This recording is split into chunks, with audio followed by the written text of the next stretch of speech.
Welcome to another lecture series on C and data structures. In the last lecture, we have seen the various data types used in C language. In today's lecture, we will see the variables in C programming.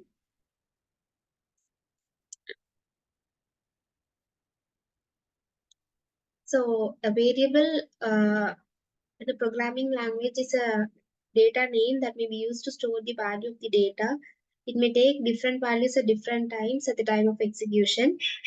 Some example of variable names are like this. So it can start with an uppercase letter, or the entire characters in the variable can be lowercase, or characters followed by some special characters like underscore can also be used as variable names. Numbers can also be included in the variable names. It may consist of letters, digits, and underscore character, and are subject to the following condition. So the first condition is they must begin with a letter. There are few systems which may permit underscore as a starting character. ANSI standard recognize the length of 31 characters. The length should not be more than 8 characters. The variable length should not be normally more than 8 characters. Since only first 8 characters are treated as significant by many compilers. Uppercase and lowercase are significant. So here two different total are given, three different totals are given, right? So each three are of different types. So the variable name should not be a keyword, and white space is not allowed inside, as it is not allowed to be used as variable names. So here are a few example of valid variable names, and invalid variable names are also given. So brackets, percentage, all those things should not be used as variable names, and it should not begin with a number, and entirely numbers cannot be used as variable names. So once we finalized, or once we decide on the variable name, we must declare that particular variable to the compiler. So declaration does two things. First, it tells the compiler what the variable names is. It specifies what type of data the variable will hold. So declaration of variable must be done before they are used in the program, which is most important. A variable can be used to store a value of any data type. That is, the name has nothing to do with its type. So if I am declaring the variable as total, it doesn't mean that this particular variable can hold only numeric values. So it's not like that. Syntax of declaring the variable is as follows. So it starts with the data type. It can be integer, float, or anything, followed by the variable name. So for a single data type, we can declare more than one variables in the same statement, and it has to be terminated with semicolon. So in C program, each statement has to be terminated with a semicolon. So here v1, v2, vn are the variable names. So each variable name has to be separated by comma and not semicolon. So for example, following are valid declaration. So int count semicolon, int number comma total semicolon, double ratio semicolon. All these are valid variable declarations. Int and double here, which is used, are the keywords which is used to represent integer type and real type data values respectively. So there is user-defined type declaration, which is type def. C supports a feature known as type definition that allows the user to define an identifier that would represent an existing data type.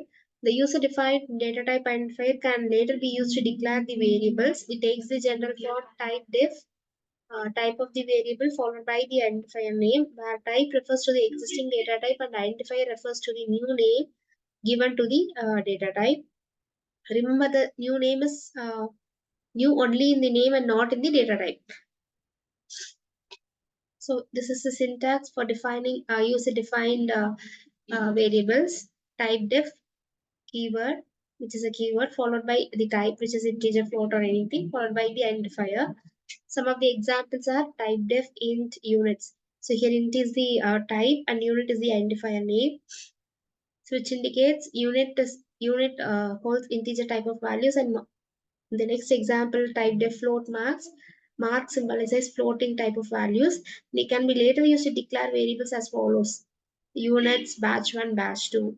So here units will act as the data type, which is integer data type. Similarly, marks name 1, name 2. Here marks acts as the floating point array variable. So the main advantage of typedef is that we can create meaningful data type names for increasing the readability of the program. So typedef is purely used for increasing the readability of the program, and it has nothing to do with the execution of the compiler. There is another user-defined data type, which is called as the NU. It's a enumerator data type provided by ANSI standard. It is defined as NU followed by identifier. Inside curly braces, we will specify the values, and it is terminated using semicolon. Here, the identifier is the user-defined enumerator data type, which can be used to declare the variables that can have more than one values, and the values are enclosed inside the curly braces, which are separated using commas. After this definition, we can declare the variable to be of this new type as follows: enum identifier variable 1, comma v variable 2, comma followed by more n variables terminated using semicolon. Here, these variables will have any one of the values which is specified inside the curly braces. Next, so the syntax which we have seen already, we will see the example now. So enum is a keyword, followed data is the identifier that I'm using here. Inside curly braces, I am specifying the value for this particular identifier. So for the identifier, sorry, not data, it's day. For the identifier day, I'm giving values as Monday, Tuesday to Sunday. So next, again, I'm specifying enum, day, week start, and week end are as two different identifiers. Here, week start will have the value Monday, weekend will have the value Sunday. So, the compiler automatically assigns the integer digits beginning with 0 to all the enumeration constant. That is, the enumeration constant value 1 is assigned 0, value 2 is assigned 1, and so on. However, the automatic assignments can be overdone by assigning values explicitly to the enumeration constants. So, declaration of storage classes. As variable in C can have not only data types but also storage classes that provides the information about their location and visibility. Storage class decides the portion of the program within which the variable can be recognized. So example of storage classes given. So inside this portion only this variable will have effect. So this is what storage class is about. Uh, Here we have two types of storage. One is local storage and other one is global storage. So here the variable m which has been declared before the main function. So it is declared before the main function immediately after the inclusion of header files. So this is called as global variable declaration. So m is considered as global variable, which means it can be used in all the functions in the program. Whatever the functions may be, irrespective of main, we are using more number of functions. This particular variable m can be used in all the functions. It need not be declared in other functions since it is declared as global variable. If you are using it in a particular function, so each and every time we need not declare this variable. So one global declaration is enough. The global variable is also known as external variable. The variables I, balance, sum are called as local variables because these variables are declared inside the function. They are specific to this particular main function. So these variables are called as local variables. This cannot be used inside other functions without being declared. Local variables are visible and meaningful only inside the function in which they are declared, which I've said before. So they are not known to other functions, which means without declaring, we cannot use it in other functions. So this is called as the scope of the variable. Scope defines the area in which the variable is visible or known to. The variable I has been declared in both the functions, right? So any change in value of I in one function will not affect the value of I in other functions since it is a local variable. So there are four default storage classes. One is auto, other one is static, other one is extern and register. So auto is the local variable known only to the function which it is declared. So default is declared as auto. Static, here the local variable which exists and retain its value even after the control is transferred to the calling function, we will call it a static variable. Global variables are also called as external variables. Local variables that are stored in the register is called as register variable storage class. So static and external variables are automatically initialized to zero. Auto variables contain undefined values which are known as garbage values unless they are initialized. So for example, if I have declared in the previous example here I have declared a variable int I. So if this I by default will have a garbage value. So if I'm not assigning any value to this particular variable and if I'm trying to print the variable value of the variable I, some garbage value will be displayed. Since this is a local variable, variable is bound to have some garbage values before it is being initialized. That is what it is said here. So these are few examples of the storage classes, how we have declared is shown here. So assigning values to the variable that you are well aware of. Variables are created for use in program statements. Uh, if you see here, the first statement, the numeric value stored in the variable in rate is multiplied by value stored in the variable amount and the product is added to uh, again the value amount. So the result is of all these is stored in the variable value. This process is possible only if the variable amount and intent have already been given values. If not, it will take a garbage value.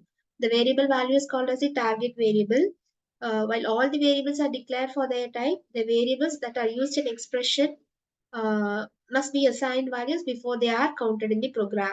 Similarly, in the next example, variables year and the symbolic constant period in the while statement must be assigned values before the statement is encountered. So this is assignment statement. So how we are assigning values to the variables using the values are assigned using the equal to operator or the assignment operator. So multiple assignments in one single line is permitted in C. So all these are example for assignment statements. So how do we read? So far we have seen how do we initialize a variable. So how do we read a value from the keyboard? So it is using scanf statement, and if you want to display a value to the output screen, we will use printf statement. So scanf takes the format as inside double quotes. You will give the control string or the format specifier, comma, address of operator and variable name. So here the address of variable operator specifies the address of the variable name. So any value we are going to give to the variable will be stored in the address of that particular variable. That is for that only we are indicating address of symbol before the variable name. So if I want to print the values again the syntax is so this for reading. First we will see the reading. So here I'm in this example I'm reading values for two variables number 1 and number 2. So I'm specifying two format strings inside double quotes. These two variables are of integer data type. So I'm specifying percentage %d twice. So this we have seen already. Defining symbolic constant. What is meant by constant? So the general meaning of constant is the value remains constant. It will not change at any cost. So we can also define some constant variables. For example, consider the example calculating the area of circle. What is the formula to calculate area of circle? Pi r square, right?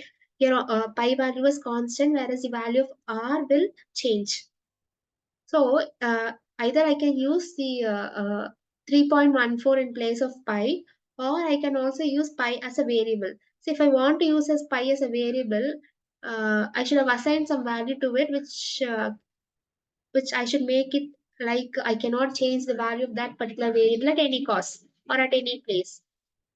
So if I want to do so, I have to declare pi as a constant. So for defining the constant, we have the syntax hash define the global constant name.